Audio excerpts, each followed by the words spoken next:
বাংলাদেশে বন্ধুর বাড়িতে ঘুরতে গিয়ে আক্রান্ত যুবকের বাড়ি আসেন বিজেপির প্রাক্তন সাংসদ অর্জুন সিং। বাংলাদেশে ঘুরতে গিয়ে বেলঘরিয়া কামারহাটি পৌরসভার অন্তর্গত 27 নম্বর ওয়ার্ডের দেশপ্রিয় নগর 35 নম্বর সোনার বাংলার বাসিন্দা সায়ন ঘোষ তার বাড়িতে প্রথমে সকালবেলায় আসেন ভারতীয় জাতীয় কংগ্রেসের রাজ্যের সভাপতি শুভঙ্কর সরকার, আর তারপরেই দুপুরবেলায় বাংলাদেশে ঘুরতে গিয়ে আক্রান্ত হওয়া সায়ন ঘোষের বাড়িতে আসেন বিজেপির প্রাক্তন সাংসদ অর্জুন সিং। দীর্ঘক্ষণ সায়নের সাথে কথা বলেন এবং বিভিন্ন বিষয়ে জিজ্ঞাসা করেন এবং জানেন। তারপরে তার বাবার সাথে কথা বলেন এবং তার পরিবারের পাশে থাকার এবং সব রকম সাহায্য করার কথা জানান। এরপরে অর্জুন সিং তার বাড়ি থেকে বেরিয়ে যান। ফোনে কল দেয়, আমার বন্ধুর ফোনে কল দিয়ে আবার সেম জিনিস ওই যারা করেছিল আমার সাথে এগুলো, তারা আবার বাড়ির চারপাশে ঘোরাঘুরি করছিল। অনেক বেড়ালি আমাকে মারবে এরকম সিচুয়েশন, বা হয়তো মানে নানানভাবে ভয় দেখানো, ওর ছেলেকে মেরে দেবে এইসব আর কি। তারপরে আমি দেখলাম আর কিছু হবে না, কিছু যদি করতেও যাই তাহলে ওর ফ্যামিলি পুরো ডেঞ্জারে পড়ে যাবে। যেই কারণে আমি 30 এলে আমাকে ঢাকা স্টেশনে আমাকে লুকিয়ে আমাকে দিয়ে চলে এলো। আমি ওখান থেকে দর্শনে এলাম, ওখানে আমি কমপ্লেন করার চেষ্টা করি ওখানে ইমিগ্রেশন বা বিজিবির কাছে।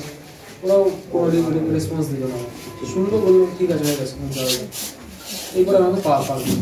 আবার এখানে এসে কমপ্লেন করলাম, বাড়িতে আপনি নিউজে দেখেছি, থানাতে একটা কমপ্লেন দিয়েছি, আর কালকে হাই কমিশনে একটা কমপ্লেন দিয়েছে।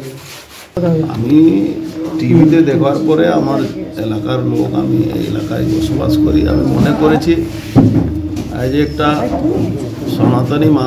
সনাতনী মানুষ ওখানে গিয়ে এরকম প্রথম তো রিস্ক নিয়ে গেছিল, এটাই একটা বড় কথা। তারপরে ঠাকুরের আশীর্বাদে বেঁচে চলে এসছে, এটা ঠাকুরকে 100 বার যদি ধন্যবাদ দেওয়া যায়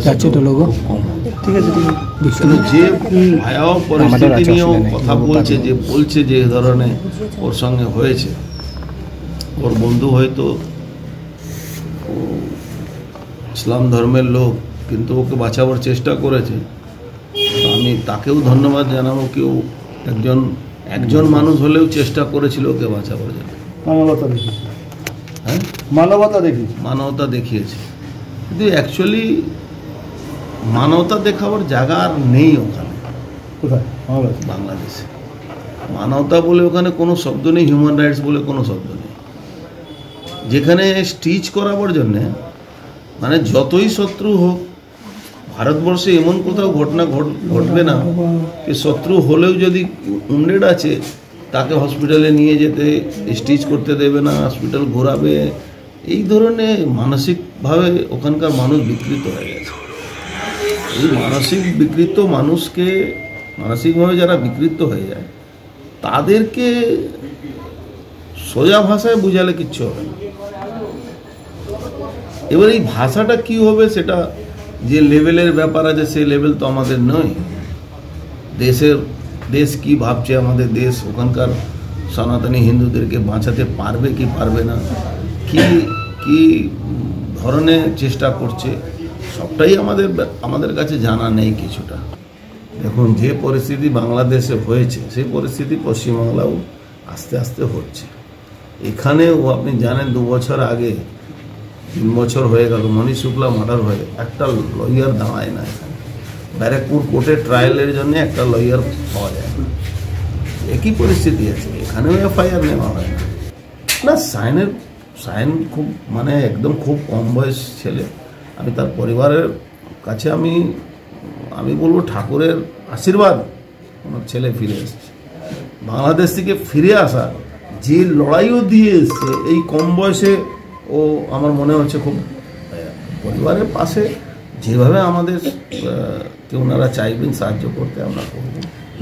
আমরা একটা জিনিস নিশ্চয়ই বলবো কি, আপনাদের মাধ্যমে কোনো ভারতবর্ষের মানুষকে এখন বাংলাদেশ যাওয়া উচিত, কোনো মানুষ যাতে না যায়। মোদিজির কাছে আমরা আবেদন রাখবো কি ওখানে যারা হিন্দু বাউল এলাকা আছে তাকে দরকার হলে সেনাবাহিনী দিয়ে অ্যাটাক করে একটা নতুন হিন্দু রাষ্ট্র, ওখানে সনাতনীদের একটা রাষ্ট্র করে দেওয়া উচিত। কাকে রিকোয়েস্ট করি? আমরা তো প্রধানমন্ত্রীকে কালকে মঞ্চ থেকে আমি রিকোয়েস্ট করেছি কি এটা না করলে কিন্তু একটা খুব মেসেজ আছে। ভারতবর্ষে অখণ্ড ভারতের আমরা কথা বলি, সেখানে পাকিস্তান চলে গেল, বাংলাদেশ চলে গেল, আফগানিস্তানে 150 হিন্দু আছে, মাত্র 150। তাদেরও ফ্যামিলি লোকেরা থাকে না, তারা ব্যবসার জন্য ওখানে থাকছে। ওরা মানুষ না, ওরা জানোয়ার হয়ে গেছে। একবার জানোয়ার যে হয়ে যায়, সে তার থেকে কোনো জিনিস আপনি আশা রাখা উচিত না। ওরা জানোয়ার হয়ে গেছে। ওরা ধর্মের ভিত্তিতে একটা মেসেজ দিতে চাইছে কি আমরা কোনো হিন্দু ধর্মের মানুষকে, এখানে সনাতন ধর্মের মানুষকে বাংলাদেশে থাকতে দেবো না। আমার খুব সন্দেহ আছে আমাদের চিন্ময় প্রভু প্রাণ নিয়ে যে কোনো মুহূর্তে তারা জেলের মধ্যে যেভাবে ক্রিমিনালদেরকে ছেড়ে দিচ্ছে, যেভাবে ক্রিমিনালদেরকে করে দিচ্ছে, যে কোনো মুহূর্তে যে কোনো ঘটনা ঘটাতে পারে। দেখুন, আমি তো সবার আগে আমি কংগ্রেসি, আমি বিজেপি, সবার একজন ভালো আমাদের বড় ভাই আমাদের তিনি সবাই মিলে আমাকে সাহস দিয়েছেন, আমাকে আশ্বাস দিয়েছেন।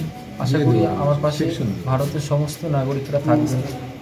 এমনকি আমি এটা কোনো পার্টি বা কোনো রকম আমি এটা জড়াতে চাইছি না। আমি শুধু চাইছি যেন আমার পাশে সম্পূর্ণ দেশ থাকে এবং দোষীদের শাস্তির জন্য সাহায্য করে। ব্যুরো রিপোর্ট, নিউজ বঙ্গ টাইম।